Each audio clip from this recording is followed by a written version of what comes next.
আমি শুধু জেলের কথায় তোকে ক্ষমা করে দিচ্ছি। এই নে, তোর শরীর থেকে সব জাদু শক্তি ফিরিয়ে নিচ্ছি। আর শোন, কখনো যদি তুই জিলির ক্ষতি করার চেষ্টা করিস, তাহলে কিন্তু আমি তোকে কখনো ক্ষমা করব না। এখন থেকে ভালো হয়ে যাবি, বুঝলি? আজ আর খেলবো না রে জিলি। আজ আমার আম্মু ড্রাগন বাগান থেকে ড্রাগন পারবে। আমাদের ড্রাগন বাগানে অনেক ড্রাগন ধরেছে। তুই কি আমার সাথে যাবি? তুই গেলে তুইও ড্রাগন খেতে পারবি। আমাদের বাগানের ড্রাগন অনেক মিষ্টি। ও মা, তোদের ড্রাগনের বাগান আছে? আমি না টাকার জন্য কখনো ড্রাগন খেতে পারি না। আমার যে ড্রাগন ফল খুবই খেতে ইচ্ছে করে। চল না মিলি, আমিও যাব তোর সাথে।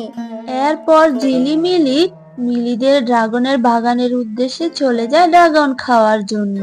মিলির মা বাঘিনী যখন ড্রাগন পাচ্ছিল, তখন ঝিলি গিয়ে বাঘিনীর কাছে ড্রাগন চেয়ে বসে। বাঘিনী কাকিমা, আমাকে একটা ড্রাগন ফল দিবে? তোমাদের তো অনেকগুলো ড্রাগন ফল হয়েছে। আমি না কখনো ড্রাগন ফল খাইনি গো। কোথায় থেকে যে ছোট লোকগুলো আসে! তুই এই ড্রাগনের দাম জানিস? ড্রাগন খেতে আসছিস? ড্রাগনের অনেক দাম। আমি তোকে ড্রাগন দিতে পারবো না। তোর বাবা মা তোকে কখনো ড্রাগন কিনে খাওয়ায়নি? তোর মা বাবাকে গিয়ে বল ড্রাগন কিনে খাওয়াতে। ও, কি করে খাবি? তোর মা যে আবার অন্যের বাড়িতে কাজ করে। মা, তুমি এইভাবে বলছো কেন? আমাদের গাছে তো অনেক ড্রাগন ধরেছে। তুমি জিলিকে একটা ড্রাগন দিয়ে দাও না মা। ও কোনোদিনও ড্রাগন খায়নি। মিলি, তোকে না বলেছি এইসব ছোট লোকের বাচ্চার সাথে খেলবি না? আর এই ছোট লোক ঝিলির জন্য দেখছি তোর দরদ উতলে উঠেছে। এত কিসের দরদ রে ওর জন্য?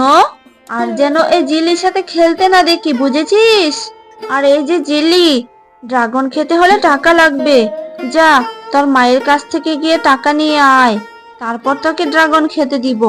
আর শোন, কখনো যেন আমার বাগানের ধারে কাছে তোকে না দেখি। আর মিলির সাথেও তুই কখনো খেলবি না। মা, ও মা জানো, আমি মিলিদের ড্রাগন বাগানে গিয়েছিলাম মিলির সাথে। ওদের বাগানে অনেক ড্রাগন ধরেছে। আমি বাগিনী কাকিমার কাছে একটা ড্রাগন চাইলাম, কিন্তু বাগিনী কাকিমা আমাকে অনেক কথা শুনিয়েছে আর আমাকে তাড়িয়ে দিয়েছে। আর বলেছে আমরা নাকি ছোট লোক, ড্রাগন কিনে খেতে পারবো না, আর টাকা দিলেই আমাকে ড্রাগন দিবে। তুই কেন গিয়েছিলি রে মা ড্রাগন চাইতে? জানিসই তো, মানুষের বাড়িতে কাজ করি, দুবেলা দুমুঠো ভাত জোগাতে কত কষ্ট করতে হয় আমাকে। তোর বাবা চলে যাওয়ার পর থেকে কি কষ্ট করে না সংসারটা চালাচ্ছি, তাকে লেখাপড়া করাচ্ছি। তুই মন খারাপ করিস না রে মা, আমি টাকা জমিয়ে তোকে ড্রাগন কিনে খাওয়াবো। ঠিক আছে মা, আমি আর কোনোদিনই ড্রাগন খেতে চাইবো না, আর মিলিদের বাগানেও যাব না। আচ্ছা মা, ড্রাগনের বীজ থেকেই কি ড্রাগনের গাছ হয়? আমি তাহলে ড্রাগনের বীজ লাগাবো, তাহলে আমারও ড্রাগন গাছ হবে। তখন আমি অনেক ড্রাগন খেতে পারবো। কি রে জিলি, আজ খেলবি না? এখন তুই আর আমার সাথে খেলতে আসিস না কেন রে? আমার মায়ের কথায় কি তুই রাগ করেছিস? রাগ করিস না, আমি তোকে লুকিয়ে লুকিয়ে ড্রাগন খেতে দিব। মা যখন বাড়িতে থাকবে না, তখন আমি গিয়ে ড্রাগন নিয়ে আসবো। তোর সাথে খেললে তো বাঘিনী কাকিমা তোকে মারবে। এই জন্যই তো খেলতে আসি না। আচ্ছা বাদ দে সব কথা। তুই কি আমাকে একটা জিনিস দিতে পারবি? তুই কি আমাকে কিছু ড্রাগনের বীজ এনে দিতে পারবি? তুই আবার ড্রাগনের বীজ দিয়ে কি করবি রে জিলি? ড্রাগনের বীজ আমি বাড়িতে রোপণ করব। তারপর আমার বাড়িতেও ড্রাগনের গাছ হবে। এখন তুই বল, ড্রাগনের বীজ এনে দিতে পারবি কি না?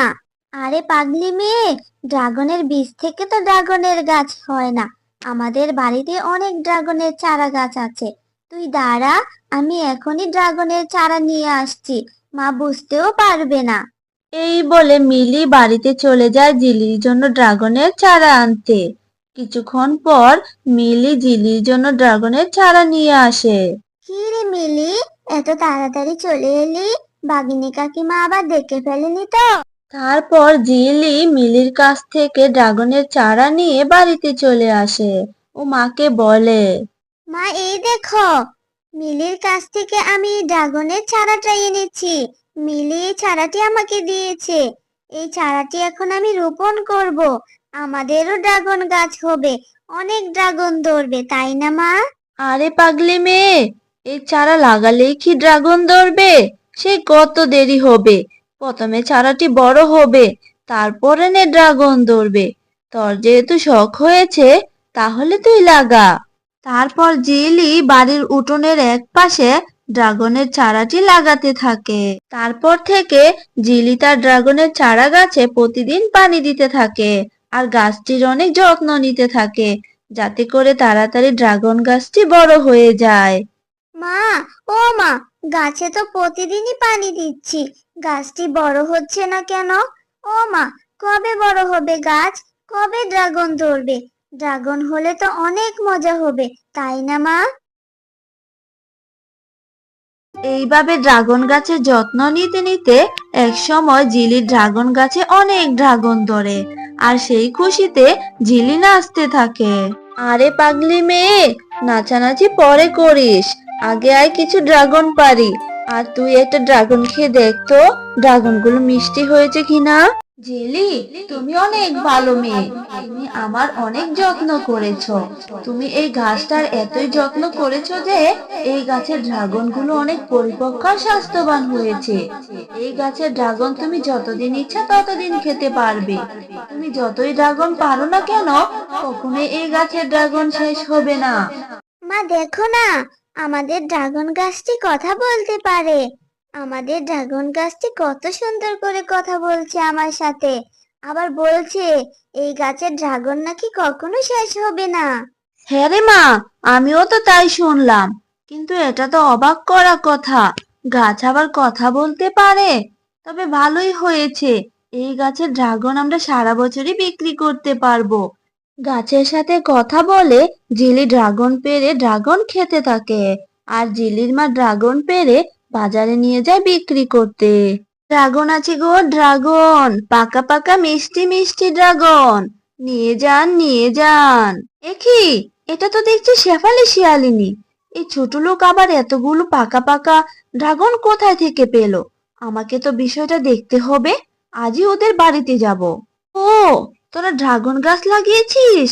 দাঁড়া, আজই তোদের সব ড্রাগন গুলো পেড়ে নিয়ে যাব, তারপর দেখবো কিভাবে তোরা ড্রাগন বিক্রি করিস।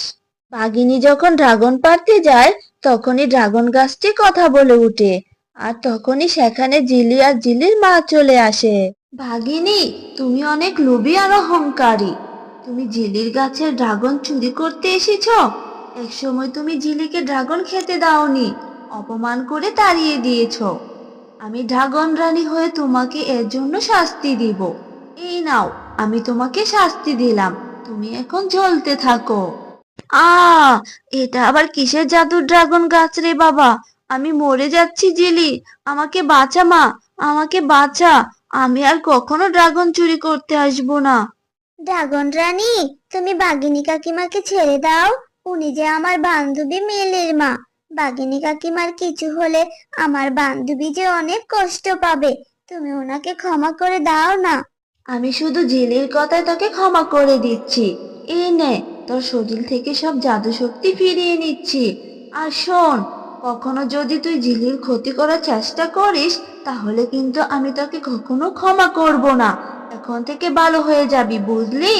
হ্যালো বন্ধুরা, গল্পটি ভালো লেগে থাকলে চ্যানেলটি সাবস্ক্রাইব করে দিও আর পাশে থাকা বেল আইকনে প্রেস করে আমার পাশেই থেকো।